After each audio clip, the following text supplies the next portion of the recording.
¿Cuántas promesas te han hecho que no se han cumplido? Yo no te prometo un gran sueldo. Te prometo un trabajo fijo. No te prometo que siempre sea como el primer día. Te prometo que nunca te faltarán las fuerzas. No te prometo que todos tus compañeros resistan. Te prometo que se puede llegar hasta el final. No te prometo personas importantes. Te prometo personas que no saben cuánto valen. No te prometo que vayan a hacer caso de lo que digas. Te prometo que querrás repetirlo una y otra vez. No te prometo la comprensión de los que te rodean. Te prometo que sabrás que has hecho lo correcto. No te prometo que te vayan a pedir ayuda. Te prometo que te necesitarán. No te prometo una decisión fácil. Te prometo que nunca te arrepentirás. No te prometo un trabajo perfecto. Te prometo formar parte de un proyecto inolvidable. No te prometo que siempre vayas a obtener resultados. Te prometo que tu trabajo dará mucho fruto. No te prometo que vayas a tener grandes lujos. Te prometo que tu riqueza será eterna. No te prometo que siempre vayas a poder ser valiente. Te prometo que tu amor será más fuerte que el mío. No te prometo que puedas acabar con el dolor, el sufrimiento y la injusticia. Te prometo que estés donde estés, llevarás esperanza. No te prometo el reconocimiento del mundo. Te prometo una palabra eficaz. No te prometo seguridades humanas. Te prometo la certeza de que has sido elegido. Y te prometo que alimentarás al mundo.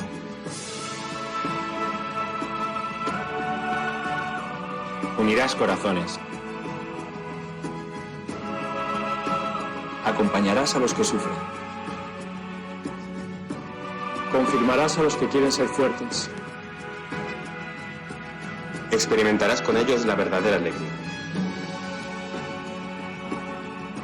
Sumergirás a los hombres en la verdad.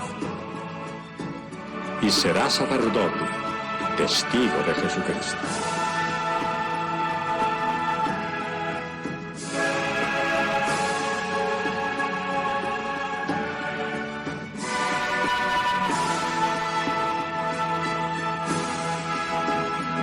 No te prometo una vida de aventuras. Te prometo una vida apasionante.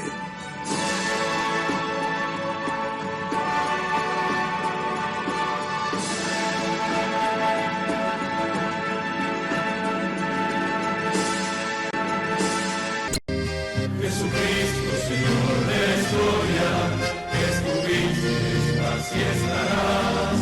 Sos presencia, esperanza y memoria. Sos el Dios de la vida hecho paz. Sos el mismo Jesús que estuviste junto al lago de Genesaret y ante el hambre del pueblo exigiste, denle ustedes por Dios de comer. Quédate con nosotros, Jesús, te da miedo tanta oscuridad. No es posible morirse de hambre en la patria bendita del pan. Quédate con nosotros, Señor, que hace falta un nuevo Emaús. La propuesta será compartir como vos y en tu nombre, Jesús.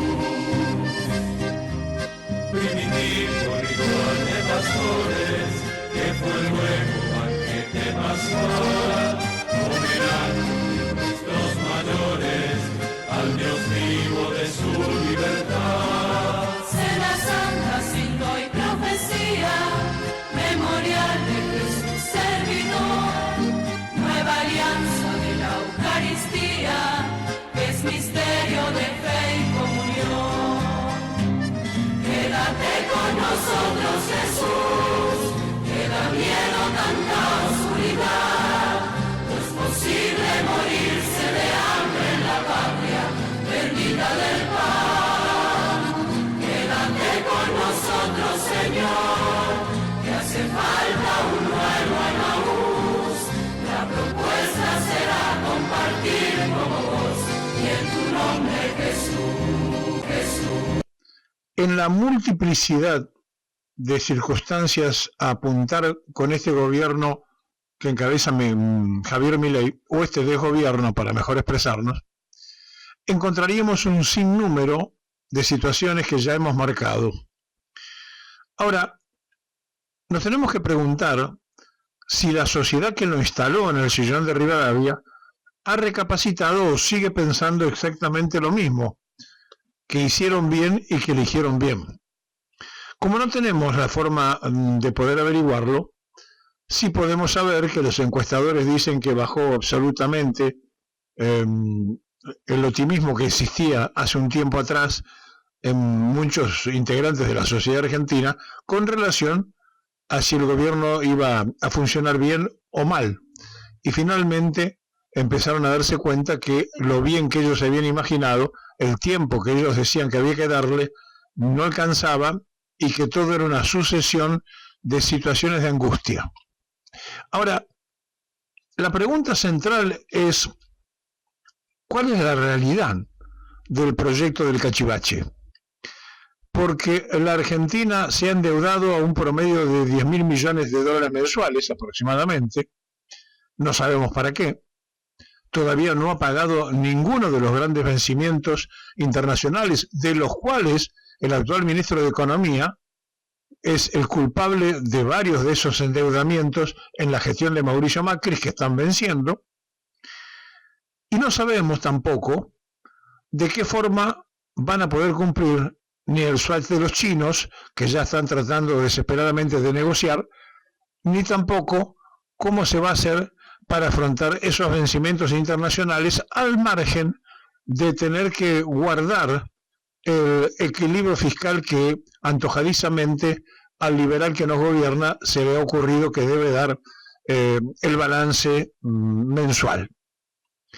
Estamos en un momento donde la crisis tiene profundidad.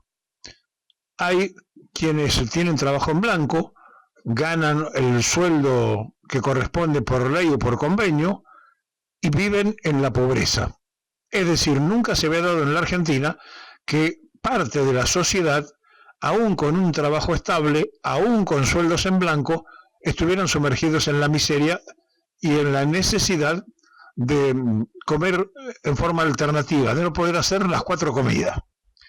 Esto quiere decir que no alcanza el salario, esto quiere decir que la supuesta inflación que está controlada no es cierto, y esto quiere decir además que todo lo que nos está ocurriendo, todo lo que nos está pasando, es parte de la misma antipolítica que realiza el Cachivache y sus secuaces, empezando por el endeudador y timbero ministro de Economía, que ya dejó a la Argentina enganchada en 17.000 millones de dólares cuando fue funcionario de Macri.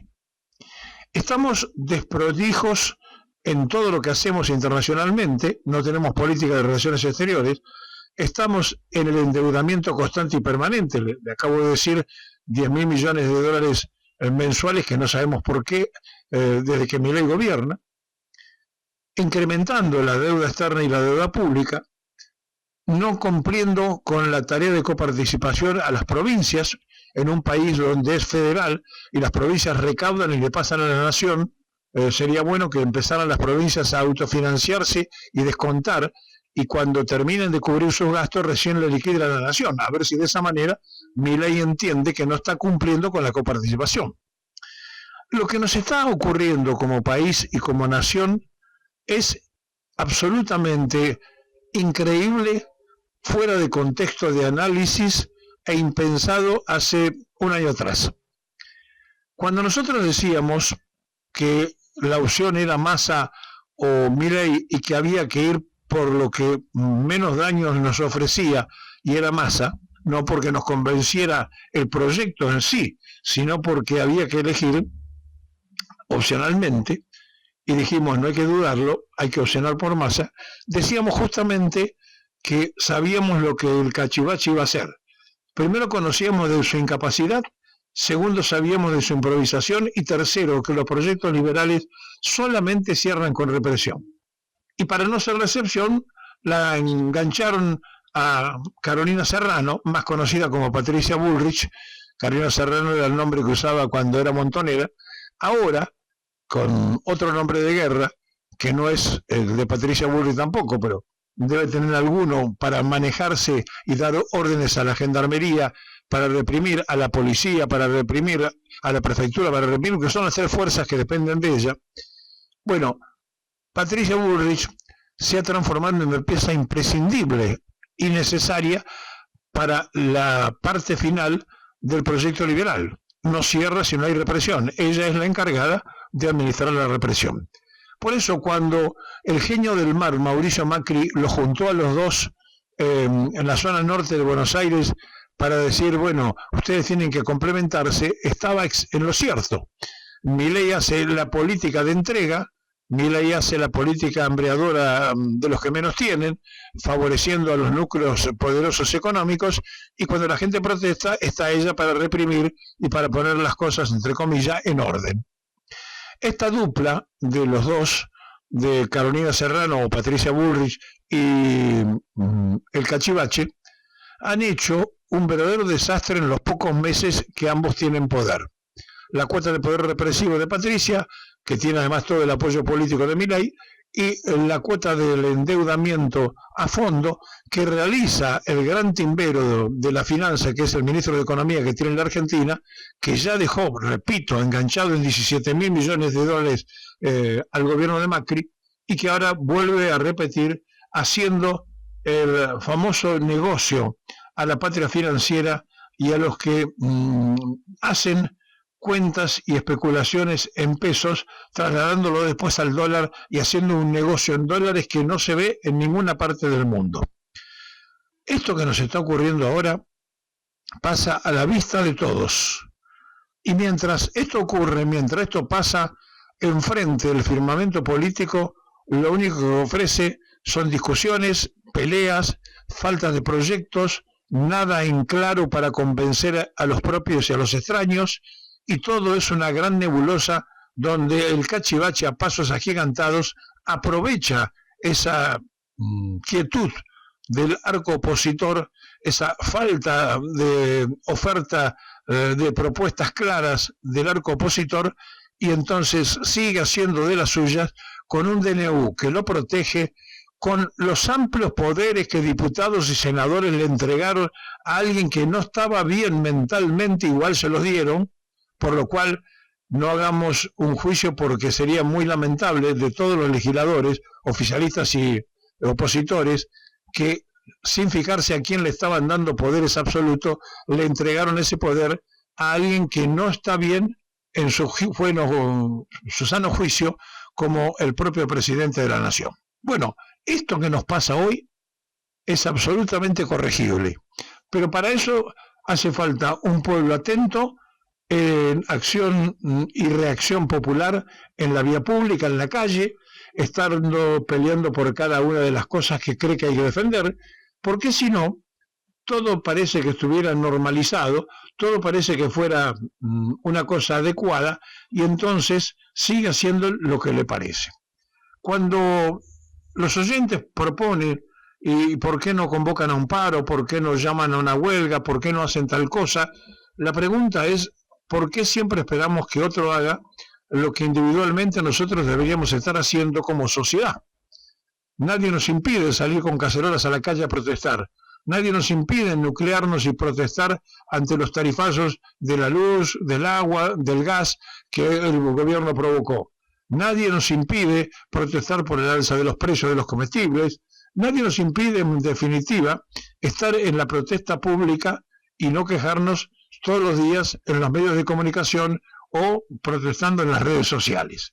Si no hacemos la otra parte, la que mencionábamos recién de la vía pública, de la calle, si no hacemos una presencia activa, este Cachivache con sus secuaces va a dejar no solamente un país ingobernable, sino irrecuperable por mucho tiempo, que es lo más grave, porque lo que está pasando ahora es que da la impresión que ante el silencio del Parlamento, ante la falta de una dirigencia política que sobresalga y que los referentes puedan hablarle a la opinión pública, no importa de qué color político, no me refiero a un sector, me refiero a los sectores en general de la oposición, hacen que entonces alguien que está flojo de papeles, alguien que está absolutamente fuera de la realidad, como el principal empleado público, haga y deshaga a gusto y placer.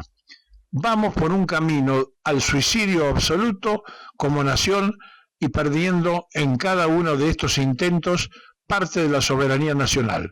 Y todo pasa ante una pasividad de todos nosotros que somos nada más que testigos y comentaristas de una realidad, pero no actuamos en consecuencia para cambiar lo que no corresponde, porque una cosa es el voto democrático que lo hizo presidente y otra cosa es que, basado en ese voto democrático, haga cosas que no pertenecen a la democracia, como vulnerar constante y permanentemente los derechos de los jubilados, los derechos de los estudiantes universitarios o cualquiera de los derechos que maltrata constante y permanentemente el cachivache que sentamos en el sillón de Rivadavia. Depende de nosotros y no de la estructura de la partidocracia de los partidos políticos liberales. Depende del pueblo organizado y en la calle. Depende de la sociedad desconforme, porque si no, somos nada más que un gran libro de quejas y tenemos que terminar convenciéndonos que en definitiva somos masoquistas, nos gusta sufrir, nos gusta que nos pase lo que nos está pasando porque nos quejamos y no hacemos nada por cambiar la realidad. El pueblo tiene la palabra. Bueno, quiero comenzar porque los que están viendo quizás no saben, estamos prácticamente a sala vacía con los defensores de la privatización, es decir, los que presentaron los proyectos para vender la empresa, ausentes. Recién entré a Twitter y vi a Rodrigo de Loredo tuitear a favor de la venta de aerolíneas. ¿Dónde estás, de Loredo? Porque tu bloque está aportando los votos para venderla. Estás tuiteando con un par de datos, te esperamos. Todavía la comisión dura un rato más. ¿Dónde está el resto de los radicales? ¿Dónde está el PRO? Porque Lombardi repitió los datos falsos, los mismos de la comisión informativa pasada, que ahora voy a pasar a refutar, y se fue. Giudici agredió a quienes estuvieron acá exponiendo. Les pido disculpas en nombre de una diputada con quien no comparto nada, pero a uno le da vergüenza ajena ver que haya diputados y diputadas que agreden a los que vienen a dar su opinión técnica formada, con conocimiento de causa. Quiero además contar que acá hay pilotos, aeronavegantes, gente que conoce del sector, la exdiputada Alicia Castro, Dina Feller, que ha estado con una intervención muy precisa, y que vinieron acá a contar con números cómo funcionan Aerolíneas Argentinas. No están los diputados que deberían nutrirse de esta información para tomar decisiones a la hora de votar, no están presentes. En el caso de La Libertad Avanza, Nadia Márquez acaba de insultar a diputados de nuestro bloque y ya se fue. ¡Qué rápido que se fue! Incluso más, hizo una intervención sin dar la única intervención que hubo del bloque oficialista de La Libertad Avanza, porque no hubo ninguna más. Esperamos otras, si quieren, con argumentos. Bienvenidos, voy a traer muchos para que puedan refutarlos. Fue sencillamente para cuestionar la interpretación del artículo 81, es decir, para decir que sí se puede tratar, pero no dijo por qué la quieren vender, ni dijo para qué la quieren vender, si la quieren concesionar, si la quieren entregar a los trabajadores, si la quieren liquidar, si quieren hacer una combinación de todas esas opciones.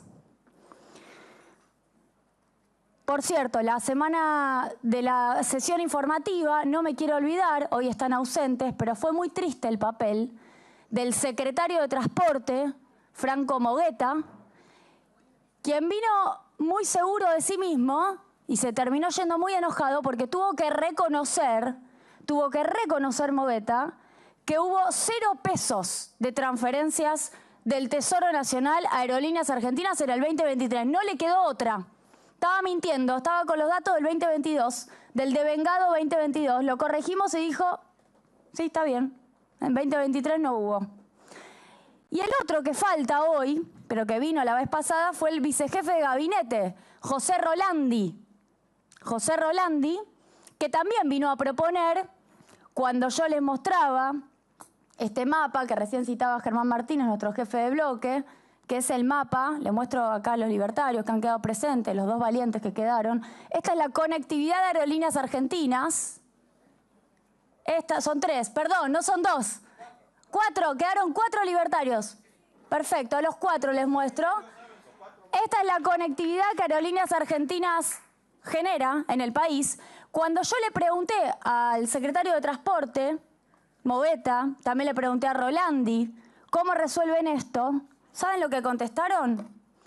Que cada vecino se autogestione el vuelo, haciendo una vaquita y poniendo plata para eso.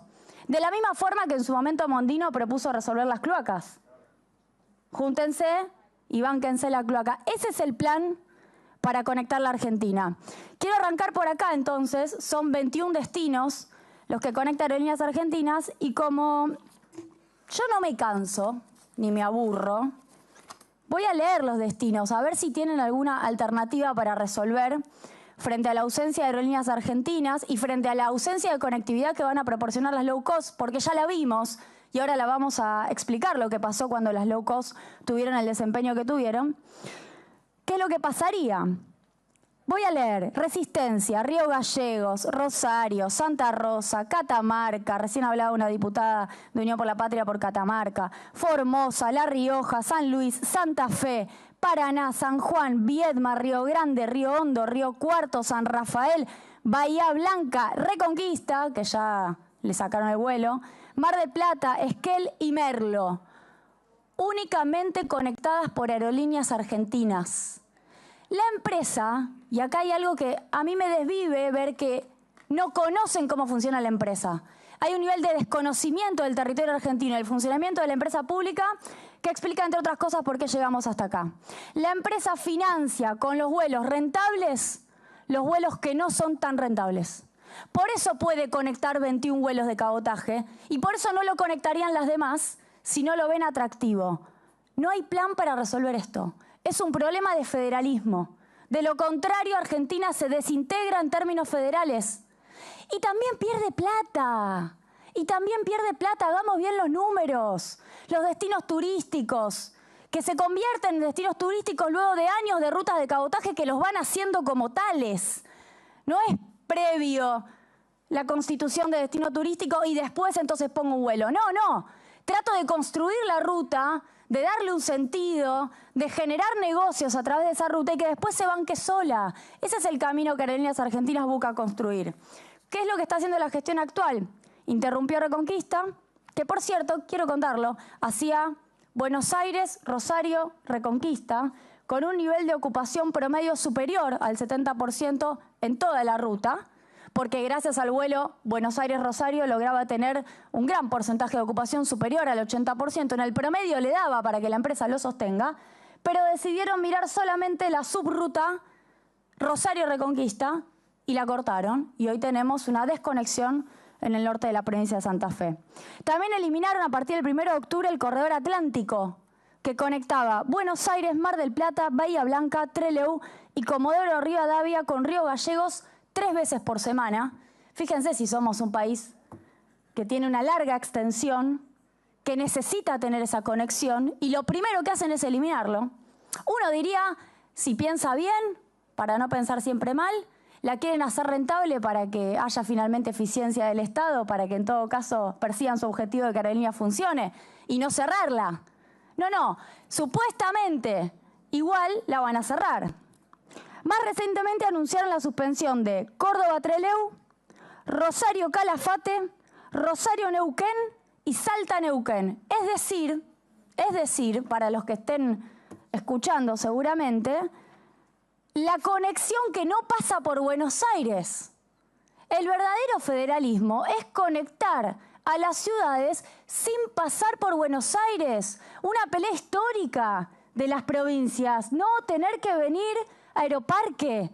Eliminan eso, más unitario no se consigue.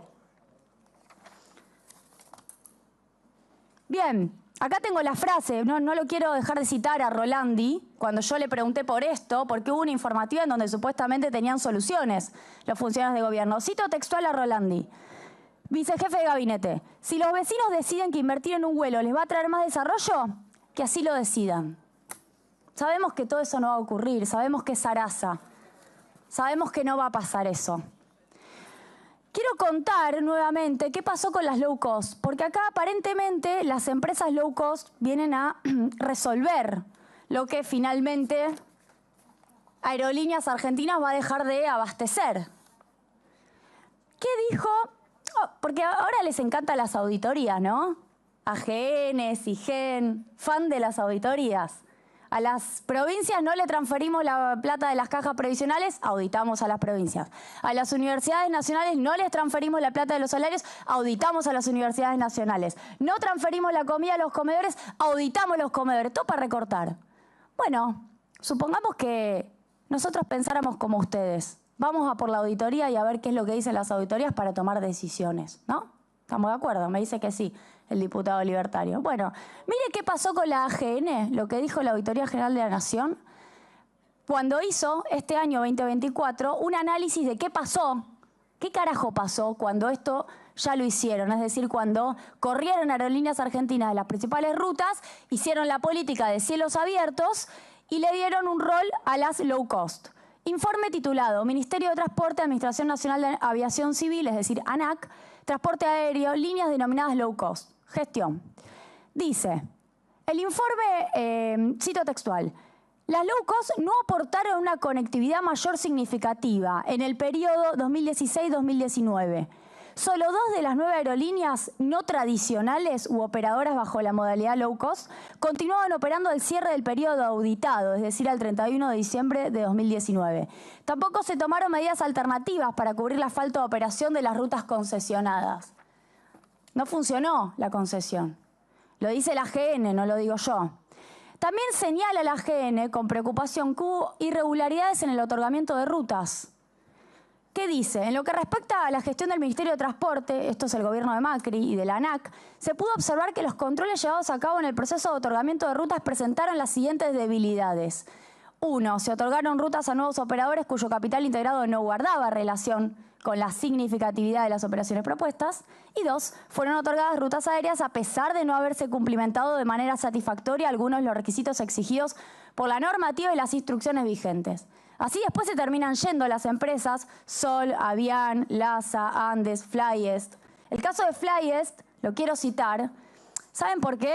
Porque la empresa privada, lo digo porque lo van a querer volver a probar, que conectaba, por ejemplo, Reconquista, provincia de Santa Fe, era Flyest. Fracasó, se tuvo que ir. No le daba la nafta para hacerlo, quería rentabilidad, no tenía, habían arreglado con los empresarios privados de Reconquista que la bancaban, fracasó. Entonces tuvo que aparecer Aerolíneas Argentinas a conectar. Ahora la corren de nuevo. ¿Va a ir Flyest? Claramente no. No va a ir nadie a conectar esa parte del norte de la provincia de Santa Fe.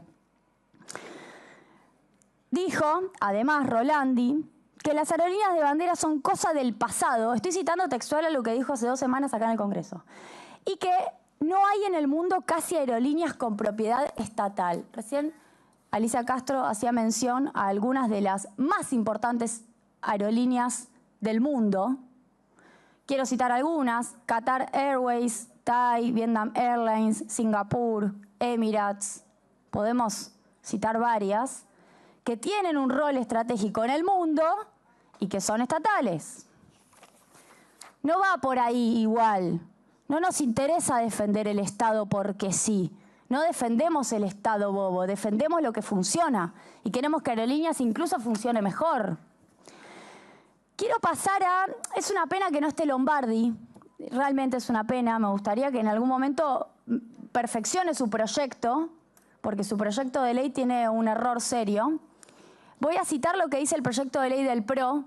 No leí el dictamen que firmaron para la privatización. Capaz que el dictamen que firmaron vuelve a repetir el dato erróneo. Que dice así, porque además firmaron medio cheque en blanco, no sé ni lo que firmaron. Según los informes de la Dirección de Estudios de Mercado y Estadísticas de la ANAC, dice Lombardi, Aerolíneas Argentinas no es la aerolínea de preferencia para viajes de cabotaje, quedando por debajo de Flybondi, JetSmart y otras aerolíneas. Falso, señor Lombardi. Falso, bloque del PRO, falso a quienes hayan firmado el proyecto y tengan esta frase adentro. Miren, les voy a leer los datos de la ANAC, que no sabemos bien cómo los construyeron ellos en el proyecto. La ruta Aeroparque Bariloche, que es una ruta concurrida que tiene competencia, porque en esa ruta está JetSmart y en esa ruta también está Flybondi. En un 60% se prefiere Aerolíneas Argentinas. No sabemos de dónde sacó los datos Lombardi. La ruta Aeroparque Córdoba, que también participa JetSmart, que también participa Flybondi, 54% de preferencia de Aerolíneas Argentinas. La ruta Aeroparque Iguazú, también muy participada por otras aerolíneas low cost, 43% de preferencia de Aerolíneas Argentinas. La ruta Aeroparque Salta, lo mismo, 63% de preferencia de Aerolíneas Argentinas. Vienen con truchadas. Es muy mediocre el debate. Es muy triste, muy lamentable que vengan a mentir y que ni siquiera estén presentes para rectificar, ratificar o retractarse de las truchadas que dicen. Y voy a leer algunos datos más. Aerolíneas tuvo récord de pasajeros, lo decía nuestra compañera, la diputada Gailiard. En el 2023 llegó a 14 millones de pasajeros, 7% más que en el 2019. Es el 60% del mercado doméstico, el 24% de los vuelos internacionales en transporte de pasajeros a agosto 2024. Y acá tengo un dato que quiero citar, porque creo que Juan Manuel López, el diputado de la Coalición Cívica, que es uno de los impulsores de la privatización, se jacta de los pasajeros per cápita diciendo que a la Argentina le va mal en ese ratio, en ese indicador. Falso, le digo al ausente Juan Manuel López, una pena que todos los impulsores no estén. Tengo datos del año 2023 en donde vemos que Argentina es el cuarto país en pasajero total per cápita. Primero está Chile con 1,27, segundo está Colombia con 0,95, tercero está Perú con 0,68, cuarto está Argentina con 0,62. Luego viene Uruguay, Brasil está después que Argentina, luego Ecuador, luego Bolivia, Paraguay, Venezuela, estamos hablando de la región. Y digo más, Brasil y Uruguay tienen dos empresas. No, perdón, los que están arriba, Chile, y Colombia, tienen a LATAM y a Avianca, que son dos empresas que son las sedes más grandes de la región en términos aerocomerciales. Así todo, teniendo a esas empresas, no está muy lejos Argentina del ratio. Vengan bien con los números. Voy a también corregir a Moveta, que vino la semana pasada o hace 2 semanas, a quejarse de la cantidad de pilotos por avión. Recién hablé de pasajeros por avión. Vamos ahora con los pilotos por avión. Vino el secretario de Transporte, vuelvan a ver el video, les recomiendo, porque creo que leyó mal el dato y no lo quiso corregir. Dijo que Argentina tenía, con Aerolíneas Argentinas, 17 pilotos por avión. Falso. 13,3 tenemos. Y quiero leer las otras empresas de transporte aeronáutico. Air Canada, 17,6 pilotos por avión. Air France, 17,5. Singapore Airlines, 16,2. Emirates, 15,7. Turkish Airlines, 15,4. Lufthansa, 15. Air China, 14,7. Japan Airlines, 14,3. Copa, 13,4. Iberia, 13,3. Aerolíneas Argentinas, 13,3. ¿Qué hacemos con esto? Porque tenemos un problema democrático. Tenemos un problema en la calidad de la democracia. Un serio problema, porque no es una discusión de datos y ya. Es una discusión de los fundamentos que explican el por qué avanzaríamos o no con la venta, que yo sería más precisa, con la liquidación de los activos de una de las empresas más importantes de Argentina, que brinda conectividad, que brinda empleo, 109.000 empleos entre directos e indirectos, solamente por un capricho ideológico del presidente Milei y porque necesitan sacar algo, necesitan aprobar alguna privatización en serio. Voy a seguir. En relación a la performance, no pudieron igual entrar mucho en la crítica al funcionamiento de aerolíneas, lo cual habla mucho de lo bien que funciona finalmente. Hay un informe de Cirium que da cuenta de lo que es la performance comparada de las aerolíneas del mundo. Una de las variables más importantes es la puntualidad, ¿no? Argentina está en el top 10 de los mejores, es decir, de las empresas que mejor se las califica, mejor se las evalúa.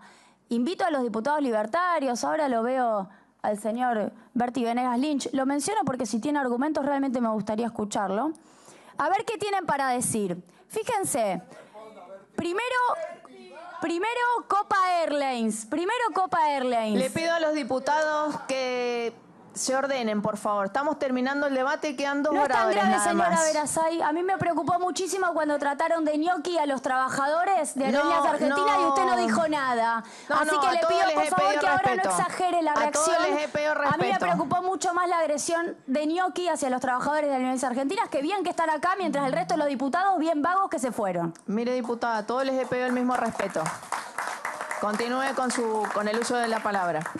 Miren dónde está Aerolíneas Argentinas. A ver este ranking.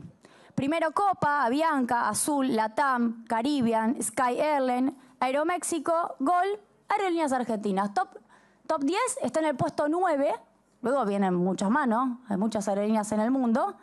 Según la consultora Cirium. ¿Qué hacemos con este dato?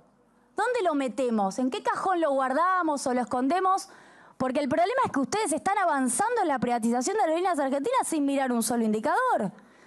Vamos a las multas. Ya lo dije varias veces. 7 actas elaboró la ANAC en el último tiempo. 3 a Flybondi, 2 a Aerolíneas Argentinas, 2 a JetSmart. Pero miremos la cantidad de vuelos, muchachos, porque el acta es por vuelo. Flybondi, 3 multas con 3.500 vuelos, significa una multa cada 1.100 vuelos. Aerolíneas 2 multas, pero tuvo 14.000 vuelos. Estoy hablando de los últimos 2 meses. O sea, 7.000 vuelos. Una multa cada 7.000 vuelos, ¿no? Estamos en un indicador mejor para Aerolíneas Argentinas, no peor. Y JetSmart, 2 multas, cantidad de vuelos 1.800, por ende 937 vuelos, una multa. Una multa cada 937 vuelos. ¿Qué hacemos con esto? Bien, Flybondi, por cierto, tendencia en el puesto número 1 a nivel mundial por las cancelaciones. Fue tendencia en redes sociales. Vamos ahora a hablar del déficit. Hubo diputados más temprano y la verdad que los entiendo. Cuando faltan argumentos empiezan a quejarse de que las empresas son deficitarias. Primero quisiera saber por qué defienden la privatización de Intercargo, considerando que Intercargo es superavitaria. Nadie lo dice, pero adentro del dictamen que están firmando se vende Intercargo, que entre otras cosas es superavitaria, con lo cual ya entra en crisis el argumento del déficit. Pero vamos a hablar del déficit. En pandemia, 654 millones de dólares, muy negativo el déficit de aerolíneas en pandemia, sí, claro. Año en el cual se fueron unas 60 empresas, es decir, cerraron sus puertas en el mundo. Se reduce el déficit en el 21, se reduce en el 22. En el 2023, previo a la devaluación del presidente Milei, llegó a ser superavitaria y se dio vuelta el déficit a 213 millones de dólares negativo por la devaluación, que obviamente con una empresa con deuda en dólares impacta seriamente sobre los indicadores del balance, pero es algo que tranquilamente se puede resolver y seguir trabajando. Lo escuchaba más temprano el diputado Mazzot hablar de la eficientización del déficit. Sí, claro, ese es el camino que se puede recorrer. El problema es que si no lo quieren hacer es porque evidentemente hay un negocio detrás vinculado a la venta de los activos. Y por último, quiero citar el dato que tiene que ver con el impacto de Aerolíneas Argentinas en el Producto Bruto Interno. Acá hay un lugar común, a mí ya me aburrieron, es como un guión de una película que ya vi, ya me conozco el final.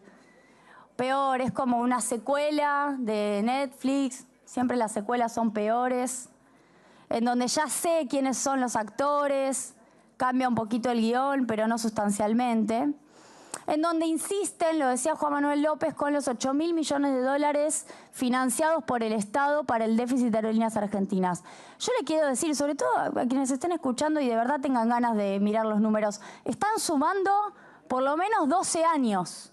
Desde la estatización del 2008 acumulan los déficits 2008, 2009, 2010, 2011, 2012, 2013, 2014, 2015, 2016, 2017... 2018, 2019, 2020. No sé hasta dónde llega, 21, 22. Estoy hablando más de 16, 17 años están sumando de déficit acumulado en pesos y convierten ese dato a dólares. Es un enchastre. En términos de matemática básica es un enchastre, pero claro, le van metiendo en la cabeza a la gente 8.000 millones de dólares, 8.000 millones de dólares. Bueno, está mal el número. Además, por cierto, quiero decir una cosa. A mí me tocó ser directora del Banco Nación. El Banco Nación le prestó un préstamo en pesos, desde ya, a Aerolíneas Argentinas, para comprar los aviones que le habían vendido, que Marsans le había vendido. Tuvo que comprar los Boeing con un préstamo del Banco Nación. Así funciona Aerolíneas Argentinas. Y esa es la deuda que tiene. Y en todo caso tiene garantía del Tesoro Nacional por ese préstamo que tuvo con el Banco Nación, porque así se garantizan los préstamos de las empresas públicas. Bueno, el dato que importa es cuánto impacta Aerolíneas Argentinas. Ya les aclaré el déficit, ¿no? Invito a cualquier diputado libertario, si me quiere corregir los números, bienvenido sea. El déficit se fue reduciendo y va camino, si la empresa tiene una lógica de eficiencia y es bien administrada, a ser equilibrada. Yo creo en eso, creo en el equilibrio fiscal de las empresas públicas, creo que se tiene que lograr y creo que se puede lograr también. Ahora, miremos el impacto. Aerolíneas Argentinas tiene en el 2023, según un informe de la empresa, por turismo receptivo interno un impacto de 3.900 millones de dólares. Por Producto Bruto Aeroportuario, un impacto de 2.500 millones de dólares. Por productividad, otro impacto de 1.290 millones de dólares. Por beneficios económicos para pasajeros, un impacto extra de 1.748 millones de dólares. Eso arroja en el 2023 que la empresa impacta en el Producto Bruto Interno. Los únicos números que importan son los macro. Perdón por la tara que tengo en términos macroeconómicos. 9.450 millones de dólares de impacto de Aerolíneas Argentinas sobre el PBI argentino, desde ya, 2023. Le restamos el turismo emisivo. Porque, claro, si van a Roma, van a Miami, van a New York, consumen allá, gastan allá. Miren que, correcta, le restamos eso. Quedan 8.293 millones de dólares de impacto sobre el Producto Bruto Interno, que lo vamos a perder, porque si no se conectan los destinos que les comentaba más temprano, ese consumo interno no se produce. Es lógica económica, CBC, se aprende en el primer año de la facultad. 109.000 puestos de trabajo entre directos e indirectos genera, lo digo porque cuentan solamente los números de la empresa, es lo que genera.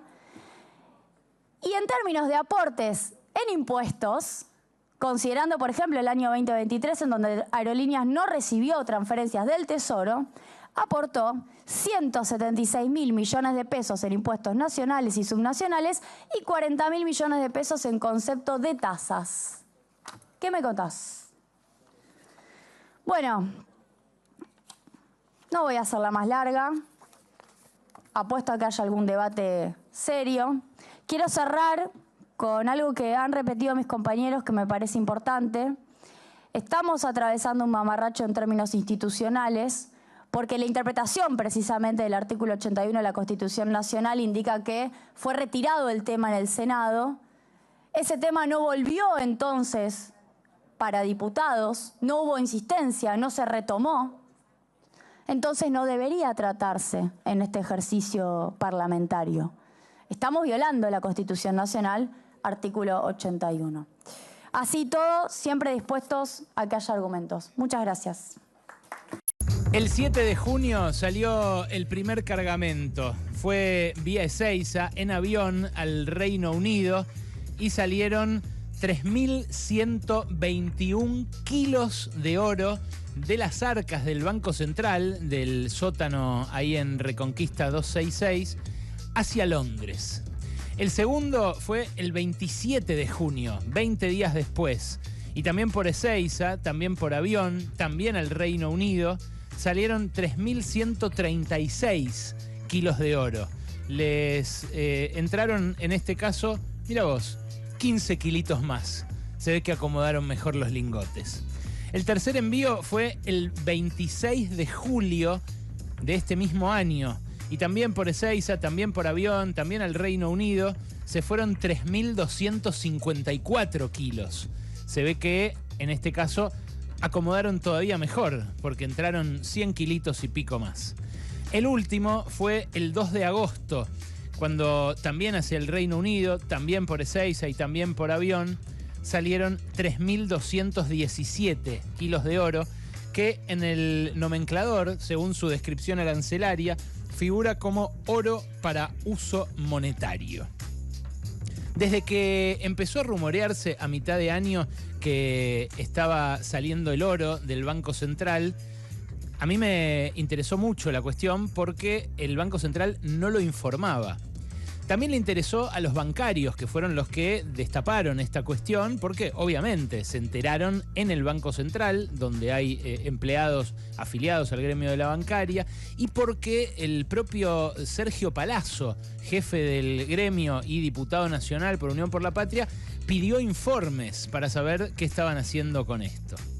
Claro, los informes al principio le dijeron: se los vamos a dar como diputado y también como ciudadano, porque lo que hizo fue un pedido de acceso a la información pública, pero después, hace algo así como un mes y medio, sacaron un cambio de las reglas de los pedidos de acceso a la información, invocando el secreto de Estado para determinadas cosas. Y una de esas cosas fue el pedido de informes que hizo Sergio Palazzo. Al jefe de la bancaria le terminaron respondiendo que no le iban a dar detalles de por dónde habían salido esos lingotes de oro, ni a dónde iban, ni con qué finalidad iban, pero nosotros seguimos averiguando. Y lo conseguimos desentrañar a partir de la información de una empresa que se llama Penta Transaction, una empresa que hace soft trade, que es básicamente software para compañías que trabajan en comercio exterior, que como tiene información aduanera de muchos países y la centraliza, termina de algún modo, al seguir cada transacción por separado, transacción por transacción, barriendo con el secreto estadístico. Porque cuando uno le pide a la aduana que le informe las exportaciones de oro para uso monetario, la aduana le puede dar, por ejemplo, todo lo que se exportó durante ese año de oro para uso monetario. Y hay pocas entidades, pocas instituciones que exporten oro. En el caso de esta base de datos, yo a lo que pude acceder, junto con nuestros compañeros del MATE, el Mirador de la Actualidad del Trabajo y la Economía, un grupo de economistas rosarinos que trabaja conmigo en La Ley de la Selva, el programa que hacemos en C5N, pude acceder a cada una de estas transacciones. De esta manera les puedo contar, sin miedo a equivocarme, porque es información de esta base de datos que concentra información aduanera, que el primero de los envíos fue por 237,3 millones de dólares, que el segundo fue por 233,9 millones de dólares, que el tercero fue por 244,1 millones de dólares y que el cuarto fue por 244,8 millones de dólares. En total, el Banco Central exportó casi 13 toneladas de oro por 960 millones de dólares. Ustedes me dirán, Caputo es un zar de las finanzas, sabe cómo sacarle el jugo a cada activo financiero para que rinda lo más posible. De hecho, hace eso cada vez que le encargan ser ministro de Finanzas, ministro de Economía o manejar de algún modo la hacienda del país, porque seduce a inversores de Wall Street para que vengan acá a hacer bicicleta financiera, como cuenta hoy el diario El País. Gente que hizo 50% de ganancia en dólares en menos de 10 meses. Ahora, siendo que estos 960 millones de dólares son de la nuestra, da la sensación de que el Banco Central tendría que informar con lujo de detalles por qué, cuándo, cómo y para qué se fue este oro de la Argentina. Sobre todo por los antecedentes que tiene nuestro país. Nuestro país tiene antecedentes de más de 20 situaciones de default, de impago de la deuda, en los cuales surgen juicios de en algunos casos acreedores honestos que prestaron guita y que la quieren recuperar, en otros casos fondos buitre que simplemente compraron por monedas el derecho a hacerle juicio a la Argentina y que después con extorsiones y coimas y argucias de todo tipo presionan para llevarse mucha más guita de la que pusieron para comprar ese derecho a enjuiciar, le terminan haciendo juicios. Sea el acreedor honesto, sea el buitre, sea el banco de inversión, sea quien sea, nos terminan muchas veces haciendo juicios. Y cuando esos juicios eventualmente se sustancien, ¿dónde va a estar más seguro el oro del Banco Central? ¿Acá, en un sótano, en una bóveda de la calle Reconquista, o en el banco en Londres al que se lo llevó Caputo? A mí, de vuelta, me da la sensación de que estaría más seguro acá. Sobre todo teniendo en cuenta que ya nos han embargado un barco, una fragata en Ghana, que nos han intentado trabar embargos sobre otros activos financieros y que si bien en el Banco de Basilea, en Suiza, hay inmunidad para los depósitos de los bancos centrales, en Londres no está garantizado que así lo sea siempre, porque de hecho ya a Venezuela, por ejemplo, le incautaron todo el oro que se había llevado allá para depositarlo, cuando de repente la comunidad internacional consideró que el gobierno de Venezuela no estaba respetando determinados estándares democráticos. Hay un cuadro que se llama Sin pan y sin trabajo. El cuadro lo pintó Ernesto de la Cárcova, ¿sí? Entre 1893 y 1894. Es este que les estoy mostrando en pantalla. Si lo quieren ir a ver, lo pueden ir a ver al Museo de Bellas Artes. Recontra vale la pena ir, no solo por este cuadro, está La Cautiva y hay otras piezas, y depende de la exposición que haya, la verdad que está buenísimo. Pero ¿por qué este cuadro hoy? El cuadro, les recomiendo que vengan a YouTube, así lo ven y compartimos. Es un cuadro muy conocido. Lo que se ve es una pareja a finales del siglo XIX. Se ve a una mujer absolutamente agotada en su postura, encorvada, con la mirada perdida hacia la nada.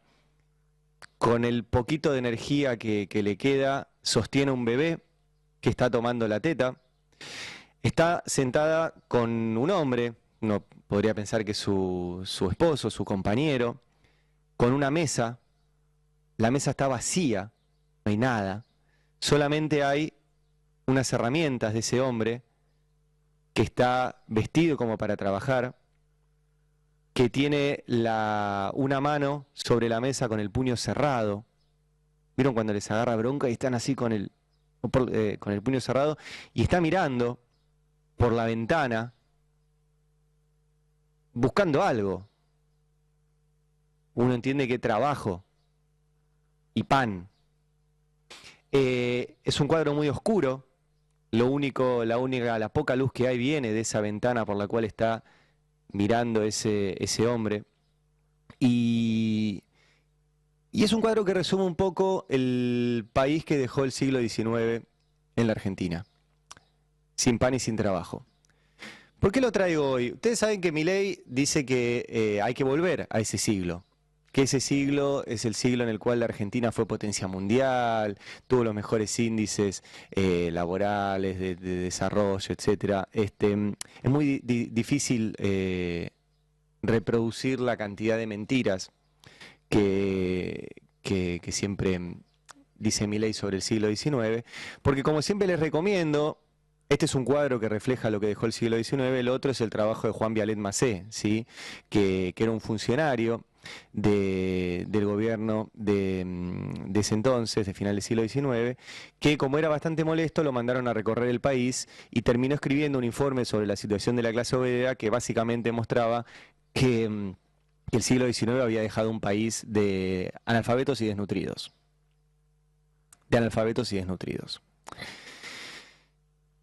Y los números hoy, que ahora les voy a mostrar, no son los de ese siglo, porque eso era una situación bastante distinta en términos de acceso a la salud, acceso a la vivienda, pero Milei nos encamina hacia ahí, lamentablemente. ¿Por qué? Bueno, voy a mostrarles primero algunos gráficos que hizo el CEPA, el Centro de Economía Política, donde por ejemplo muestra cómo está bajando el consumo de carne bovina, de carne de vaca, ¿sí? Desde 1990 hasta el 2024 teníamos un promedio, ¿sí?, de 60 kilos en los últimos 34 años. Hoy estamos en 44. 44. Nos chorearon 15 kilos de carne. 15 kilos de carne de vaca. Mientras tanto, no es que la carne no está. El siguiente gráfico es que la carne se exporta.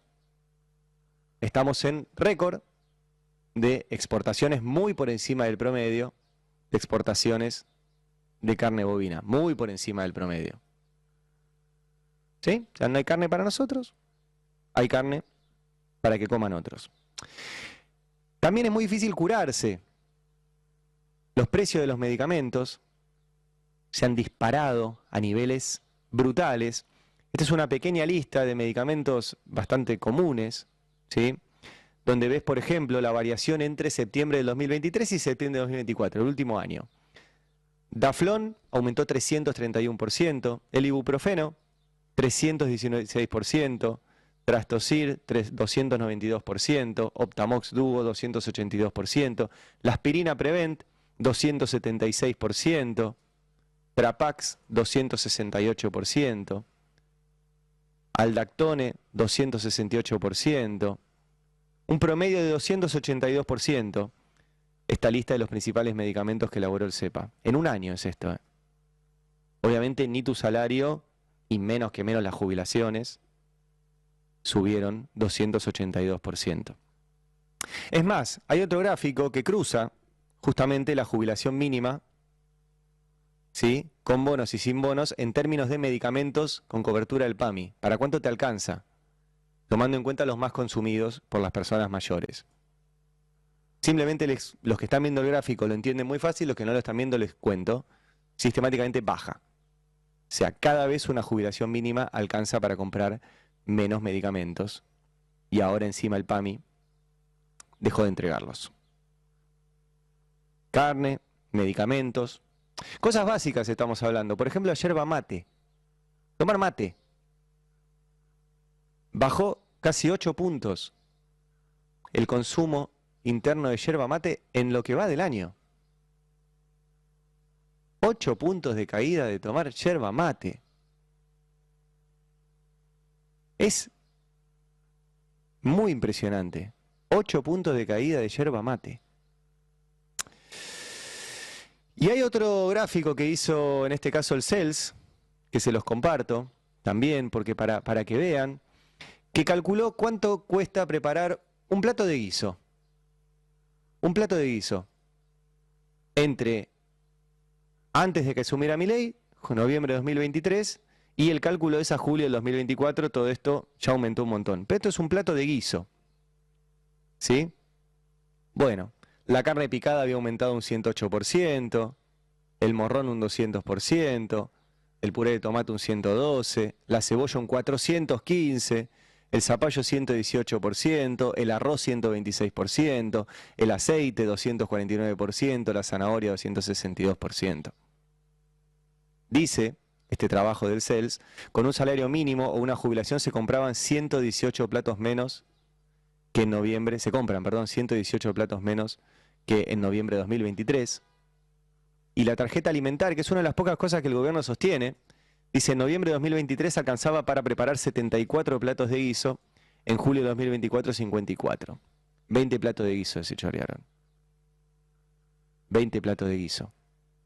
Y hay otro, que es algo incluso más sencillo, un mate cocido. Un mate cocido pasó a costar 143% más caro desde que asumió Milei. Y estos son datos a julio, ahora es peor. Aumentó la yerba mate más de 100%, aumentó el pan más de 100%, aumentó la leche más de 150%. Y la tarjeta alimentar alcanza para un 25% menos de tazas de mate cocido en relación a noviembre de 2023. Esto es lo que está pasando en la Argentina.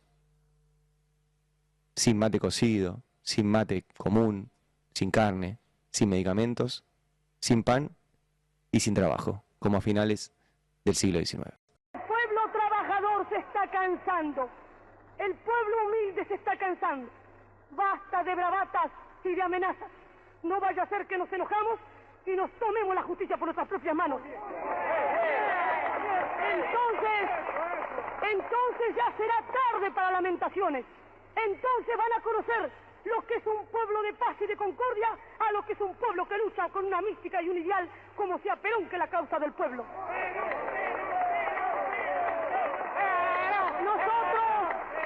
Nosotros predicamos la paz, nosotros predicamos la concordia, pero así como dije yo en un discurso en Europa, es inútil hablar de paz.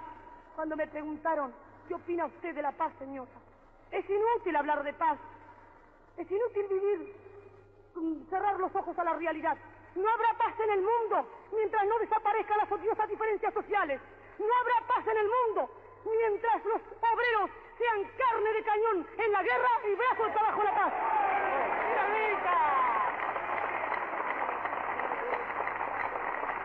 Y no habrá paz en la República Argentina mientras déspotas, antipatriotas y canallas politicastros vendidos por 4 chauchas al extranjero quieren asesinar al líder de los trabajadores.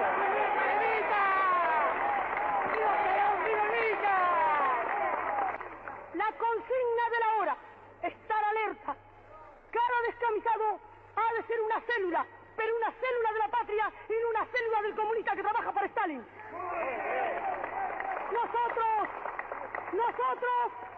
Nosotros no tenemos más banderas que la bandera azul y blanca. Nosotros no cantamos más himno que el nuestro y nosotros no victoriamos más general que el general Perón porque no necesitamos a nadie más victoriarlo. Pero no debemos ir a la lucha de masa en este momento hasta que no se dé la orden. Pero cada descamisado, cualquiera que hable mal de Perón, debe romperle un botellazo en la cabeza tiene que darle.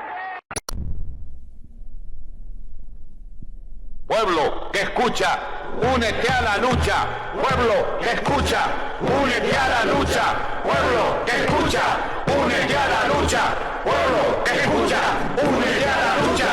Pueblo que escucha, únete a la lucha. Pueblo que escucha, únete a la lucha. Pueblo que escucha, únete a la lucha. Pueblo unido, nunca vencido. Pueblo unido, nunca vencido. Y luche, luche, luche, no deje de luchar. Y luche, luche, luche, no deje de luchar. Por un canto de obrero, obrero y popular. Y luche, luche, luche, no deje de luchar. Pobre el pobre que no luche, siempre callado nomás. Le han de robar su guitarra, nunca más ha de cantar. Y luche, luche, luche, no deje de luchar. Y luche, luche, luche, no deje de luchar. Por un canto de obrero, obrero y popular. Y luche, luche, luche, no deje de luchar. Pueblo que escucha, ¿qué cosas tiene mi pueblo que no las puedo callar? Cualquiera viene y le ofende y él calladito nomás. Pero guarda al que trampea, pero guarda al que le miente, porque mi pueblo no es tonto, porque mi pueblo es valiente, porque mi pueblo algún día cuando la sangre reviente habrá de salir cantando con un fusil en la frente. Y entonces no habrá más niños durmiendo bajo los puentes, ni obreros, ni campesinos, siempre apretando los dientes, porque mi pueblo es de machos y nadie me lo desmiente. Y luche, luche,